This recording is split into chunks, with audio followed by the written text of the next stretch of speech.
जगन्नाथपुरी के एक भक्त की कथा है। एक भक्त था, उसके स्वप्न में जगन्नाथ जी आते थे।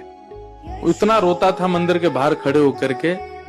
तो ठाकुर जी बोले, तू क्यों रोता है? बोले, आप बस मेरे साथ रहो, मुझे और कुछ नहीं चाहिए, और इस बात का मुझे अनुभव होना चाहिए कि आप मेरे साथ हो। तो भगवान जगन्नाथ जी ने उसको कहा, मैं तेरे साथ हमेशा हूं, और इसका अनुभव तुझे जब करना हो समुद्र की बालू में चलना, और थोड़ी दूर चलने के बाद फिर पीछे देखना, 2 पैरों के निशान तेरे होंगे और तेरे बगल में 2 पैर के निशान मेरे होंगे। उससे तुझे पता चल जाएगा मैं तेरे साथ।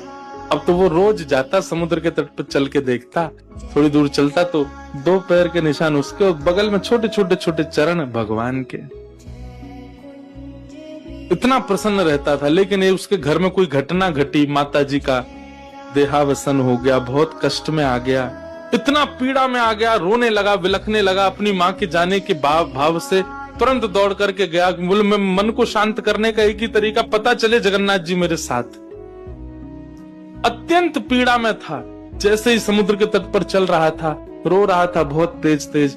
पीछे मुड़ करके उसने देखा तो 2 ही पैरों के चिन्ह थे। जगन्नाथ मंदिर के बाहर जाकर बोला, मैं समझ गया, मेरी माँ का देहावसन इसलिए हुआ क्योंकि आप मुझे छोड़ के चले गए हो। अब आप मेरे साथ में नहीं हो। आपने कुछ दिन मेरा संग किया, उसके बाद मुझे अकेला छोड़ दिया। नाथ, आप ऐसा कैसे कर सकते? मुझसे क्या अपराध हुआ? रोने लगा, बिलखने लगा। जगन्नाथ जी रात्रि में फिर स्वप्न में आए। क्यों रो रहा था? बोले, नाथ, आप मेरे साथ थे हमेशा, और आज आप मेरे साथ नहीं थे। मैंने जाके देखा 2 ही चरण चिन्ह थे, और आज ही मेरी माँ का भगवत धाम गमन हो गया। इसका मतलब आपने मुझे त्याग दिया ना? मुझसे कोई अपराध हुआ है? भगवान बोले, नहीं। तो फिर आज आपके चरण चिन्ह क्यों नहीं थे? भगवान बोले, कल तक मेरे चरण चिन्ह थे क्योंकि तू भी चल रहा था और मैं भी चल रहा था, परंतु आज तू पीड़ा में आ गया तो तुझे गोद में लेके मैं ही चल रहा था। वो मेरे चरण चिन्ह, तेरे नहीं, वो मैं ही हूं।